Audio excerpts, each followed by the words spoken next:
بسم اللہ الرحمن الرحیم۔ اللہ تبارک و تعالیٰ کے پیارے حبیب صلی اللہ علیہ وآلہ وسلم روئے زمین پر جب تشریف لائے تو آپ صلی اللہ علیہ وآلہ وسلم کے بے شمار واقعات، پیارے حبیب صلی اللہ علیہ وآلہ وسلم کے ہزاروں معجزات، آپ صلی اللہ علیہ وآلہ وسلم کے ایسے بے شمار واقعات جہاں انسان کی عقل ختم ہو جاتی ہے، جہاں دنیا کی انتہا ہو جاتی ہے، اور آپ صلی اللہ علیہ وآلہ وسلم کے ایسے معجزات اور ایسے واقعات ہیں کہ اگر انسان ساری زندگی بیان کرتا رہے، انسان کیا حضرت آدم علیہ السلام سے لے کر پوری روئے زمین پر جتنے بھی انسان اب تک آئے، قیامت تک جتنے بھی انسانوں نے آنا ہے، آپ صلی اللہ علیہ وآلہ وسلم کی تعریف بیان کرتے رہیں تو آقا کریم صلی اللہ علیہ وآلہ وسلم کی تعریف بیان نہیں کر سکتے، حتیٰ کہ یہاں تک ہے کہ پوری روئے زمین کے درختوں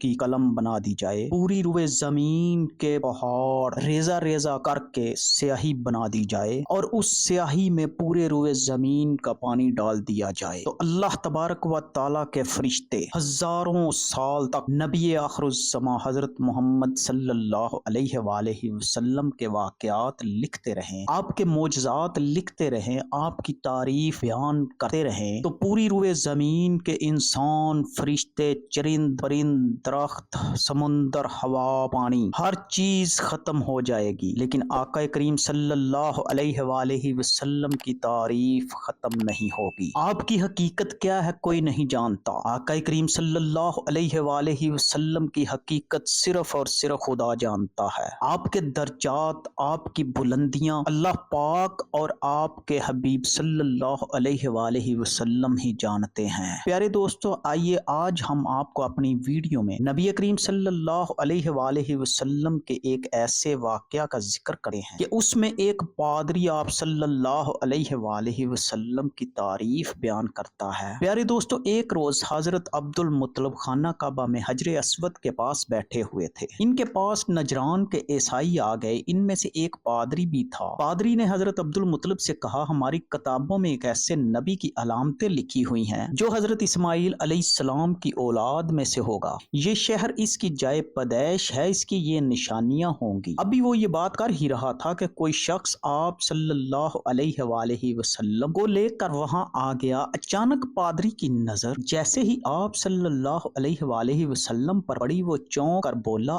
آپ کی آنکھوں، آپ کی کمر اور آپ کے پیروں کو دیکھ کر وہ چلا اٹھا۔ اس نے زور زور سے چلانا شروع کر دیا اور اس نے کہنا شروع کر دیا، اے لوگو، وہ نبی یہی بچہ ہے، یہ تمہارے کیا لگتے ہیں؟ حضرت عبد المطلب رضی اللہ تعالی عنہ بولے، یہ میرے بیٹے ہیں۔ جس پر وہ پادری بولا، تب یہ وہ نہیں، اس لیے کہ ہماری کتابوں میں لکھا ہے کہ اس کے والد کا انتقال اس کی پیدائش سے پہلے ہو جائے گا۔ حضرت عبد المطلب بولے، یہ میرا پوتا ہے اور اس کے باپ کا انتقال اس وقت ہو گیا تھا جب یہ پیدا بھی نہیں ہوا تھا۔ اس پر پادری نے زور زور سے بولنا شروع کر دیا، ہاں ہاں، یہ بات ہوئی نا، اب آپ نے سچ بتایا ہے، آپ اس کی پوری طرح حفاظت کریں۔ حضرت عبد المطلب رضی اللہ تعالی عنہ کی آپ سے محبت کا یہ عالم تھا کہ کھانا کھانے بیٹھتے تو کہتے، میرے بیٹے کو لے آؤ۔ آپ صلی اللہ علیہ وآلہ وسلم تشریف لاتے تو حضرت عبد المطلب رضی اللہ تعالی عنہ آپ صلی اللہ علیہ وآلہ وسلم کو اپنے پاس بٹھاتے، آپ کو اپنے ہاتھ سے کھانا کھلاتے۔ بہت زیادہ عمر والے ایک صحابی سیدہ بن معاویہ رضی اللہ تعالی عنہ کہتے ہیں کہ میں ایک مرتبہ اسلام سے پہلے جاہلیت کے زمانے میں حج کے لیے مکہ معظمہ گیا،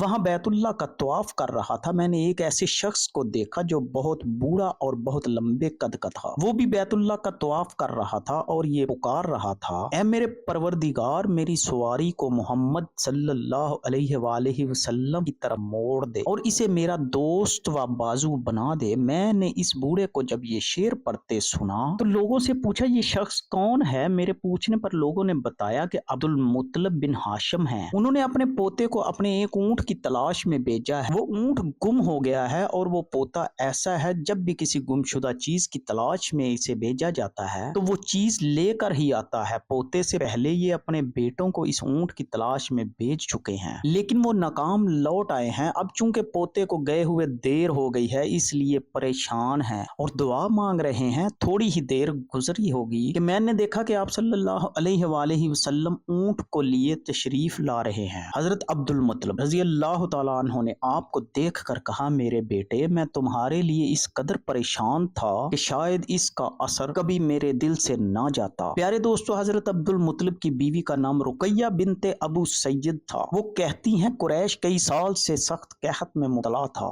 بارشیں بالکل بند تھی، سب لوگ پریشان تھے۔ اس زمانے میں نے ایک خواب دیکھا کہ کوئی شخص خواب میں کہہ رہا تھا، اے قریش کے لوگوں، تم میں سے ایک نبی ظاہر ہونے والا ہے اور اس نبی کے ظہور کا وقت آ گیا ہے، اس کے ذریعے تمہاری پریشانیاں دور ہو جائیں گی اور تمہیں زندگی ملے گی، یعنی خوب بارشیں ہوں گی، سرسبزی اور شادابی ہوگی۔ تم اپنے لوگوں میں سے ایک ایسا شخص تلاش کرو جو لمبے قد کا ہو، گورے رنگ کا ہو، اس کی پلکیں گنی ہوں، بوئیں اور آبرو ملے ہوئے ہوں۔ وہ شخص اپنی تمام اولاد کے ساتھ نکلے گا اور تم میں سے ہر ایک خاندان کا ایک آدمی اس کے ساتھ نکلے، سب پاک صاف ہوں اور خوشبو لگائیں اور حجر اسود کو بوسہ دیں، پھر سب جبل ابو قیس پر چڑھ جائیں۔ پھر وہ شخص جس کا حلیہ بتایا گیا ہے آگے بڑھے اور اللہ تبارک و تعالی سے بارش کی دعا مانگے اور سب لوگ اس کے پیچھے آمین کہیں تو اللہ تبارک و تعالی کے حکم سے بارش ہو جائے گی۔ پیارے دوستو، صبح ہوئی تو حضرت رقیہ نے اپنا یہ خواب قریش سے بیان کیا۔ انہوں نے ان نشانیوں کو تلاش کیا تو سب کی سب نشانیاں انہیں حضرت عبد المطلب رضی اللہ تعالی عنہ میں مل گئی۔ چنانچہ سب ان کے پاس جمع ہوئے، ہر خاندان سے ایک ایک آدمی ان کے پاس آیا، ان سب نے شرائط پوری کی۔ اس کے بعد سب ابو قیس پہاڑ پر چڑھ گئے۔ پیارے دوستو، ان میں نبی کریم صلی اللہ علیہ وآلہ وسلم بھی موجود تھے۔ آپ صلی اللہ علیہ وآلہ وسلم اس وقت نو عمر تھے۔ پھر حضرت عبد المطلب آگے بڑھے اور انہوں نے یوں دعا کی، اے اللہ، یہ سب تیرے غلام ہیں، اے میرے پاک پروردگار، تیرے غلاموں کی اولاد ہیں، یہ سب تیری باندیاں ہیں اور تیری باندیوں کی اولاد ہیں، ہم پر جو برا وقت آ پڑا ہے تو دیکھ رہا ہے، اے اللہ تبارک و تعالی، ہم مسلسل قحط سالی کا شکار ہے، اب اونٹ، گائیں، گھوڑے، کھچر اور گدھے سب کچھ ختم ہو چکے ہیں اور لوگوں کی جانوں پر بن آئی ہے، اے میرے پاک پروردگار، اس لیے ہماری یہ خشک سالی ختم فرما دے، ہمیں زندگی اور سرسبزی اور شادابی بھی عطا فرما دے۔ پیارے دوستو، ابھی یہ دعا مانگ ہی رہے تھے کہ بارش شروع ہو گئی، تمام وادیاں پانی سے بھر گئیں، لیکن اس بارش میں ایک بہت عجیب و غریب واقعہ پیش آیا۔ وہ واقعہ یہ ہے کہ قریش کو یہ سیرابی ضرور حاصل ہوئی، مگر یہ بارش قبیلہ قیس اور قبیلہ مظہر کی قریبی بستیوں میں بالکل نہ ہوئی۔ اب باقی علاقوں کے لوگ بہت زیادہ حیران اور پریشان ہوئے کہ یہ کیا بات ہوئی، ایک قبیلے میں بارش ہوئی اور اس کے آس پاس کے سب قبیلے بارش سے محروم رہے۔ تمام قبیلوں کے سردار جمع ہوئے، اس سلسلے میں آپس میں بات چیت شروع کر دی گئی۔ ان میں سے ایک سردار نے کہا، ہم زبردست قحط اور خشک سالی کا شکار ہیں، جبکہ قریش کو اللہ تبارک و تعالی نے بارش عطا کی ہے اور یہ حضرت عبد المطلب رضی اللہ تعالی عنہ کی وجہ سے ہوئی ہے، اس لیے ہم سب ان کے پاس جائیں گے، اگر وہ ہمارے لیے دعا کر دیں تو شاید اللہ تبارک و تعالی ہمیں بھی بارش عطا فرما دے۔ یہ مشورہ سن کر سب لوگوں کو بہت زیادہ پسند آیا، چنانچہ یہ لوگ مکہ معظمہ میں آئے اور حضرت عبد المطلب رضی اللہ تعالی عنہ سے ملے، انہیں سلام کیا، پھر ان سے کہا،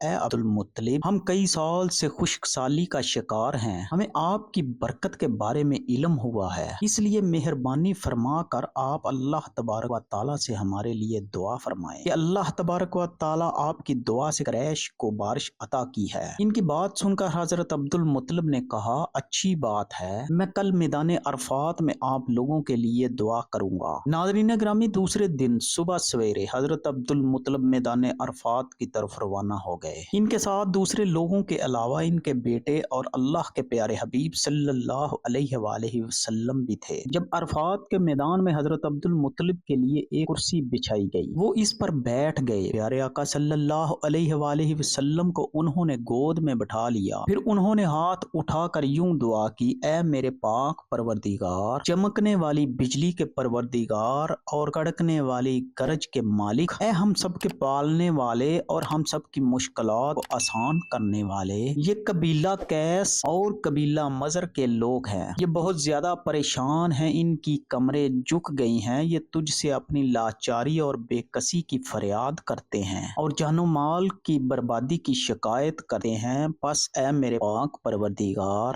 ان کے لیے خوب برسنے والے بادل بھیج دے اور آسمان سے ان کے لیے رحمت عطا فرما، تاکہ ان کی زمینیں سرسبز و شاداب ہو جائیں اور ان کی تکلیف دور ہو جائے۔ ناظرین گرامی، حضرت عبد المطلب رضی اللہ تعالیٰ عنہ ابھی یہ دعا کر ہی رہے تھے کہ ایک طرف سے سیاہ بادل اٹھا، وہ سیاہ بادل حضرت عبد المطلب کی طرف آیا اور اس کے بعد اس کا رخ قبیلہ قیس اور بنو مضر کی بستیوں کی طرف ہو گیا۔ یہ دیکھ کر حضرت عبد المطلب نے کہا، اے قریش اور مظہر، جاؤ، تمہیں سیرابی حاصل ہو گئی۔ چنانچہ یہ لوگ اپنی بستیوں میں پہنچے تو وہاں بارش شروع ہو چکی تھی۔ پیارے دوستو، اللہ تبارک و تعالیٰ کے حکم سے تمام قبیلوں کے لوگ جب بھی کسی مشکل اور پریشانی میں مبتلا ہوتے تو وہ حضرت عبد المطلب کے پاس پہنچ جاتے اور حضرت عبد المطلب سے دعا کے لیے عرض کرتے تو حضرت عبد المطلب آپ صلی اللہ علیہ وآلہ وسلم کو اپنی گود میں بٹھاتے اور اللہ تبارک و تعالیٰ کی بارگاہ میں دعا کرتے۔ جب آپ ان کے لیے دعا کرتے تو اللہ کے پیارے حبیب حضرت محمد صلی اللہ علیہ وآلہ وسلم بھی ہاتھ اٹھا لیتے اور اللہ تبارک و تعالیٰ اپنے پیارے حبیب صلی اللہ علیہ وآلہ وسلم کے ہاتھ اٹھے ہوئے واپس نہ موڑتا، اور جو دعا حضرت عبد المطلب مانگتے اللہ تبارک و تعالیٰ اسی وقت پوری فرما دیتا۔ پیارے دوستو، اللہ تبارک و تعالیٰ سے دعا ہے اللہ پاک اپنے پیارے حبیب صلی اللہ علیہ وآلہ وسلم کے صدقے ہمیں نیک اعمال کرنے کی توفیق عطا فرمائے اور برائی سے بچنے کی توفیق عطا فرمائے، آمین۔